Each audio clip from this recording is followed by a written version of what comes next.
पहला पाठ 1 यूहन्ना अध्याय 5 पद संख्या 14 से 21। हमें ईश्वर पर यह भरोसा है कि यदि हम उसकी इच्छानुसार उससे कुछ भी मांगते हैं तो वो हमारी सुनता है।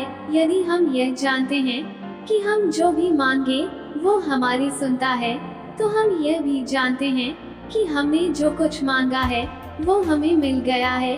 यदि कोई अपने भाई को ऐसा पाप करते देखता है जो प्राणघातक न हो, तो वो उसके लिए प्रार्थना करे और ईश्वर उसका जीवन सुरक्षित रखेगा। यह उन लोगों पर लागू है जिनका पाप प्राणघातक नहीं है, क्योंकि एक पाप ऐसा भी होता है जो प्राणघातक है। उसके विषय में मैं नहीं कहता कि प्रार्थना करनी चाहिए। हर अधर्म पाप है, किंतु हर पाप प्राणघातक नहीं है।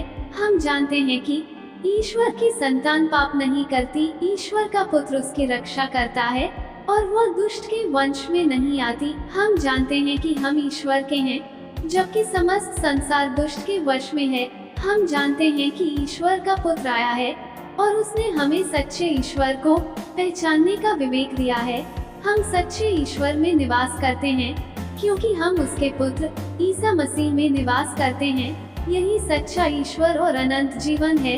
बच्चों, असत्य देवताओं से अपने को बचाए रखो। सुसमाचार यूहन्ना अध्याय 2 पद संख्या 1 से 11।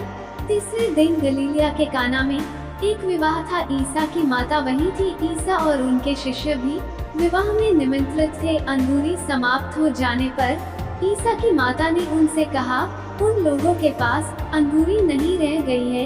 ईसा ने उत्तर दिया, भद्रे, इससे मुझको और आपको क्या? अभी तक मेरा समय नहीं आया है। उनकी माता ने सेवकों से कहा, वे तुम लोगों से जो कुछ कहें वही करना। वहाँ यहूदियों के शुद्धिकरण के लिए पत्थर के 6 मटके रखे थे, उनमें 2-2, 3-3 मन समाता था। ईसा ने सेवकों से कहा, मटकों में पानी भर दो। सेवकों ने उन्हें लबालब भर दिया। फिर ईसा ने उनसे कहा, अब निकालकर भोज के प्रबंधक के पास ले जाओ। उन्होंने ऐसा ही किया। प्रबंधक ने वह पानी चखा जो अंगूरी बन गया था। उसे मालूम नहीं था कि यह अंगूरी कहाँ से आई है। जिन सेवकों ने पानी निकाला था वे जानते थे, इसलिए प्रबंधक ने दूल्हे को बुलाकर कहा, सब कोई पहले बया अंगूरी परोसते हैं और लोगों के नशे में आ जाने पर घटिया आपने बया अंगूरी अब तक रख छोड़ी है। ईसा ने अपना यह पहला चमत्कार गलीलिया के काना में दिखाया। उन्होंने अपनी महिमा प्रकट की और उनके शिष्यों ने उनमें विश्वास किया। आमीन।